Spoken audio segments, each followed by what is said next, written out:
Good day mga boss, ayon nga sa isang balita at kay Idol Snow Badwa, itong si Enoch Valdez ay humihingi nga po ng trade at posible po na ang magiging destinasyon nito ay ang Pure Blend Titan.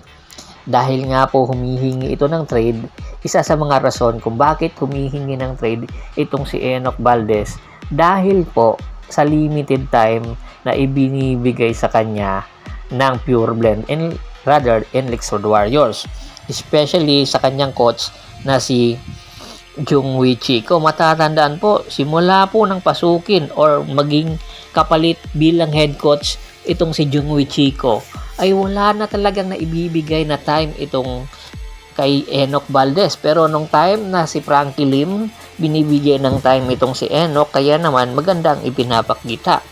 Dahilan para unti-unting bumaba nga po ang kumpiyansa netong si Enoch Valdez. Siya na mismo ang naghanap at nag-request sa management na i-trade na lamang siya kung hindi nga siya gagamitin, which is correct naman po.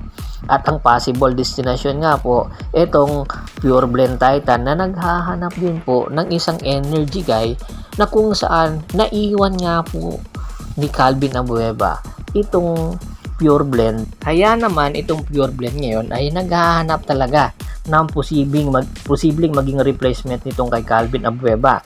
At nakikita po nila dito sa katauhan nga nitong si Enoch Valdez na kung saan tinatawag din pong BB Beast or Junior Predator na inihahalin tulad niya dati kay CJ Perez. Kaya naman po marami po ang nagkaka-interest na kupunan na kumuha dito, especially nga itong Pure Blend Titan. Nakita po nila ang potensyal nitong si Enoch Valdez na dalhin ang Pure Blend. At ayon nga sa isang report, itong si Denver Omega daw po ang posibleng maging kapalit nitong si Enoch Valdez na kung saan nakuha rin po ng Pure Blend Titan via trade sa Converge Fiber Xers sa package po kay Calvin Abueva. Si Denver Omega po isang big man po na po pwede po maging backup ng Enlex Road Warriors dahil nga sa kakulangan nga ngayon ng big man ng Enlex. 6'5 po ang height nito, tubo at lumaki po or rather naglaro po sa Litra Knights.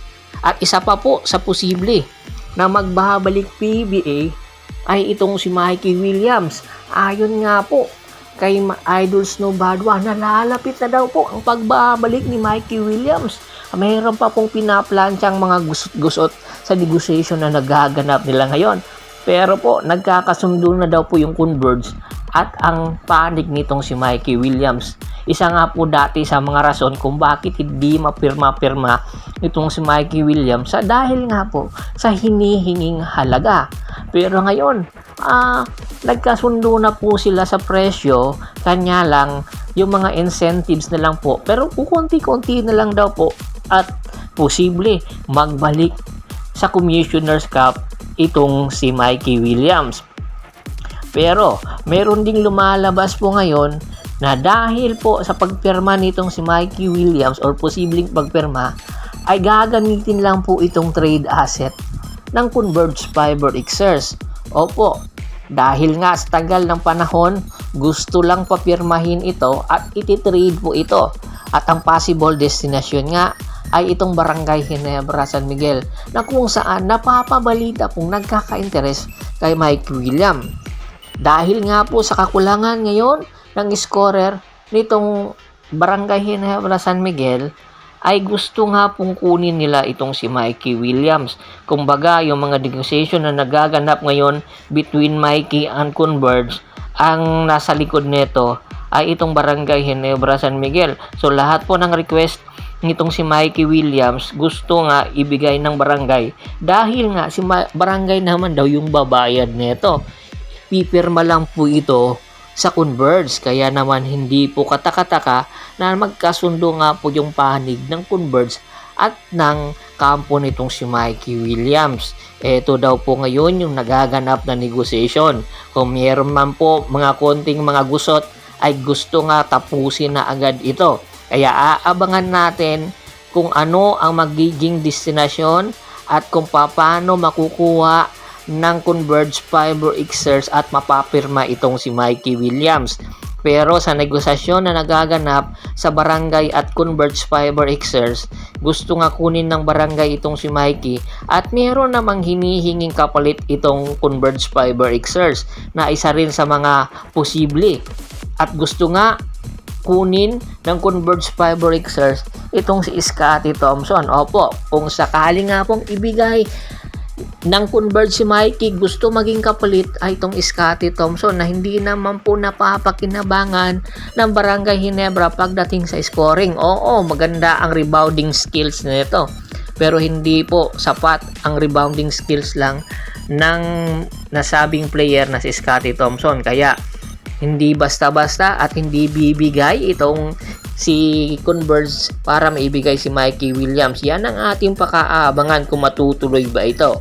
Bago pa man natin tapusin ang ating kwentuhan, shoutout muna tayo sa ating mga solid na followers na lagi pong sumusuporta sa atin. Kay Kagawad Katsak Kinudukusin ng Hagonoy, Bulacan, Anthony Laki Alon at sa Laki Alon family, Yornel Belches, Yunel Alicante, Julius Roche, Ronald Gato, Jose Anisito Baer, Jerome Sideño, Jess Margasiano, Michael Donka. Marami pong salamat sa walang sawa niyong pagsuporta. Pakibisita na rin po ng Facebook page ko na Hapres PH, Pulgoso, Bostor para po sa mga karagdagan sports balita. Hanggang sa muling kwentuhan, maraming salamat po.